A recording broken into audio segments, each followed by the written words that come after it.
Hi, this is Lulu from Romance Between the Sheets, and I'm here with Vicky and Christine. And in October, we selected for our video book review, Most of All You by Mia Sheridan. Now, this is the first time I've read a book by this author. I think Vicky's read a few by Mia, and I think it's also the first for Christine. Is that right, Christine? Yes, it is. Yeah, yeah. All right. So this book actually releases on October the 17th. It's a standalone, and it's actually going to be a really hard book to review because there's so many secrets. Yeah. So, yeah, I'm just going to basically talk about what I loved about this book. I actually rate it 5 hearts because it's still, even like when Vicky and Christine we were just talking about it offline before, and they mentioned a few things, and I could still feel myself tearing up. So it's actually quite a emotional read. The first 30% is quite depressing. You know, we've got two main characters, Gabe and Ellie. They've both endured hardships, or when they were children. They both had awful events happen to them. The difference to me with the two characters is Gabe had a strong family network to return to, and he had money, which always helps. And Ellie, look, she had no one, and her life pretty well sucks, really. She's a stripper.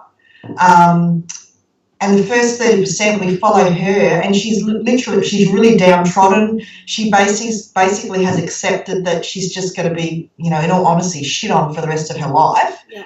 And I think, as a young child, and then to go through, you can understand where she is as a young woman, that this is as good as life gets. And she's just got such a hard shell. She's really she can literally just shut herself off emotionally and physically.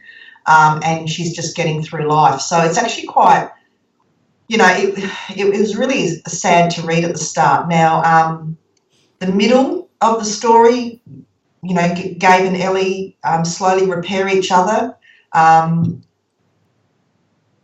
again, Ellie, she's really, I think Gabe was more open to repairing himself, but then he had help. He had professional, counsellors helping him. He had a really strong network, and I think that's where he was probably in a little bit better situation than what Ellie was. Yeah.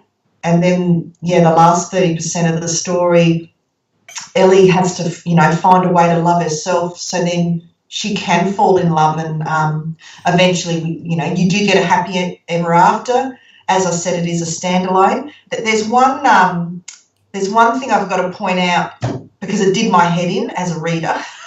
And at the start of every chapter, there's quotes, and there's 5 characters, and they're called Gambit, Racer, Baron, Lady Eloise, and there's Lemon Fair. And I didn't understand it. There's like little quotes, and I have to admit, after a few chapters, I started ignoring them because they didn't make sense to me. But then I got to, there's a chapter 23 is my chapter in this story, and it's when it's really a come-to moment for both Gabe and Ellie. Basically, both their shells literally crack, and they reveal everything that happened, and Gabe in particular. And we finally find out what these characters mean. Well, after I read this chapter and had a cry, I actually went back and I reread every quote up to chapter 23 of these little characters, because once you realise the significance of those characters, look, it's going to just shatter you. And it probably at that point, that's when I really, Gabe really, I really liked him. I really liked him then. That was pretty. That was as I said, that's my favourite chapter. That's and if you read it, you'll understand why. There's 2 other characters. There's Chloe and Dominic, who Dominic is Gabe's brother. I didn't really like them at all. I think I didn't like Chloe because I felt that she was threatening Ellie's chance of having happiness. Mm-hmm. So I was really quite territorial because, look, I really wanted Ellie to fall in love, and, you know, she was frustrating as a character in some ways. Yeah. But then again, I put that down to the fact that she literally just has a hard shell, and it takes quite a bit for her to open up. So, but I really like this story. I really, it was nothing of what I've read of late. And for me, it's rounded out my top 3 for 2017. There's 2 other stories I've read like this.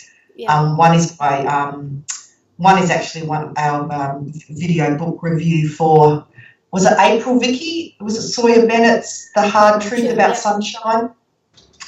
And then there's another book, Into Dust by Freya Barker. They're my top 3 of this kind of, you know, rip your heart out, emotional, you know. They made me cry, and made me, I don't know whether I could ever read this book again, because I don't know if I could go through that.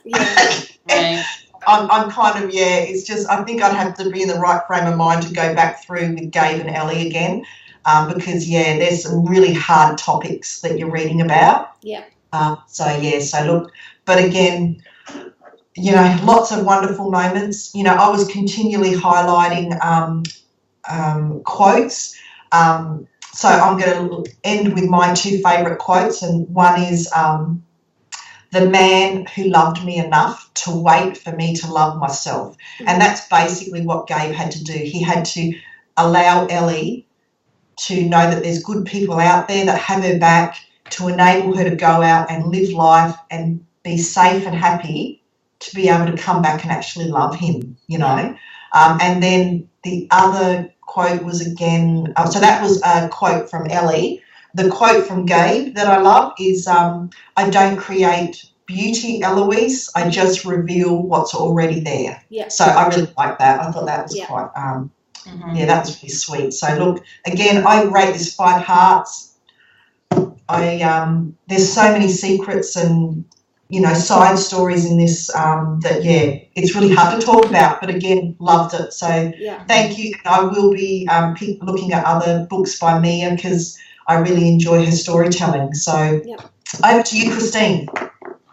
Well, I really like this story as well, for all the same points that Lulu made. There was a few little things that kind of, you know, nibbled at me, like I felt like the angel theme was used a lot, and maybe too much. Maybe one last thing, like maybe he wasn't chipping on a cherub, you know, creating a cherub. One thing, and I forget, but I don't know if he was an actual uncle, but like the honorary uncle, I forget his name. George. I really liked him. George? Was his name George? Yep.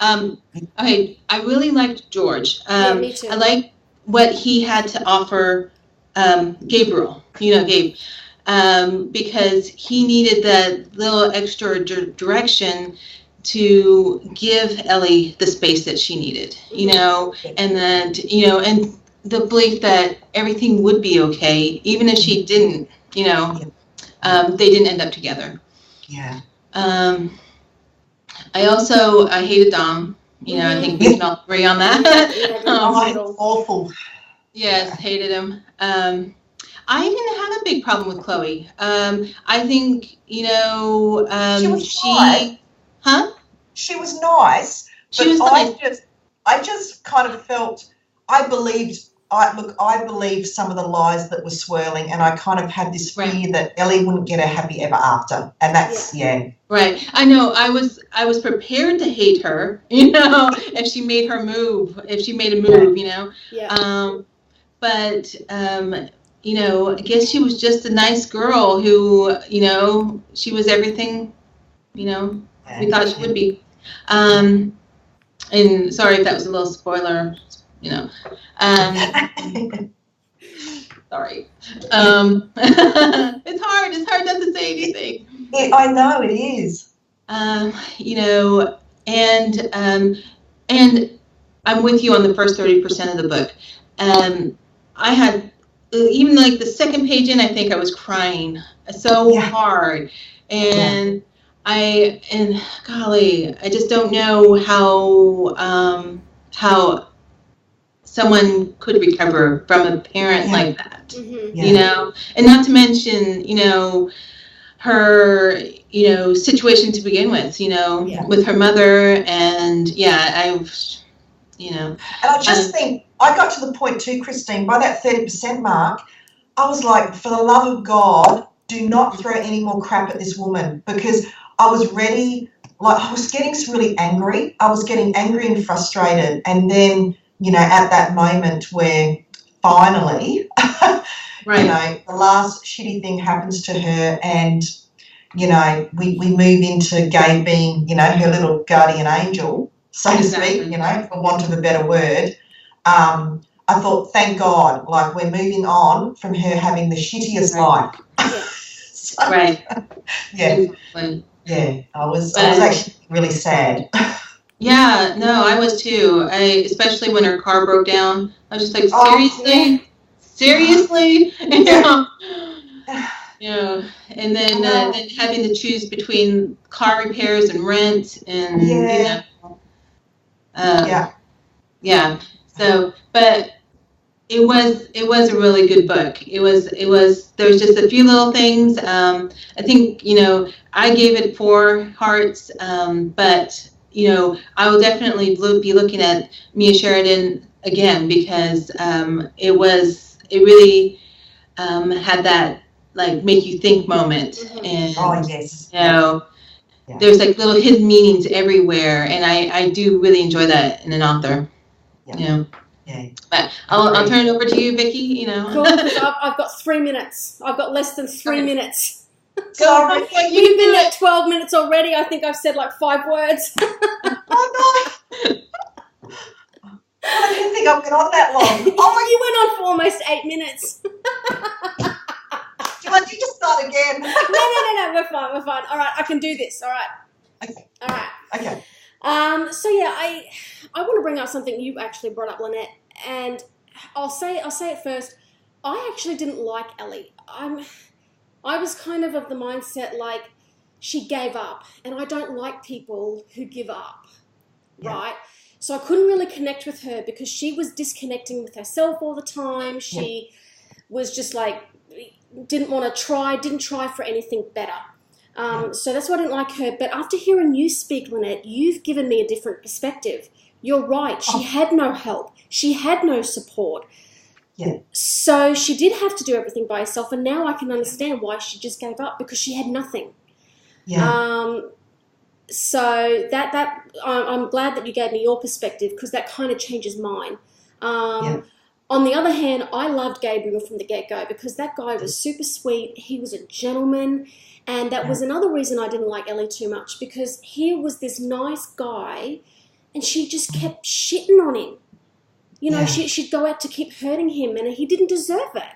So that was another reason why I didn't like Ellie. I loved George. I thought George was so good, especially for Ellie, because she needed a father figure in her corner, and he was in her corner. Agree. But that's why I was also disappointed that he kind of faded into the background. Like he came in, he helped her out, and then he just disappeared. And I really would have liked to have seen that go for a bit longer. We all agree, none of us like Dominic. Didn't like him at all. I didn't say anything about Chloe. She didn't bother me. But I think the same thing. I think if she had made a play, even though she knew where Gabe's feelings lay, I could have cut a bitch. But anyway, so we're at 14 minutes 10. So I still don't know what to rate this. I mean, I liked it, but it hasn't grabbed me as much as the other Mia books that I've read.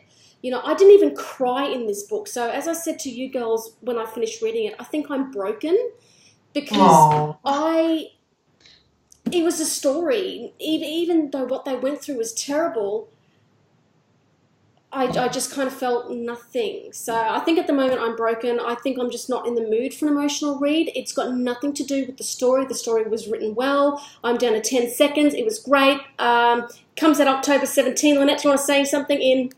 Bye. Thanks for listening. See ya. Bye.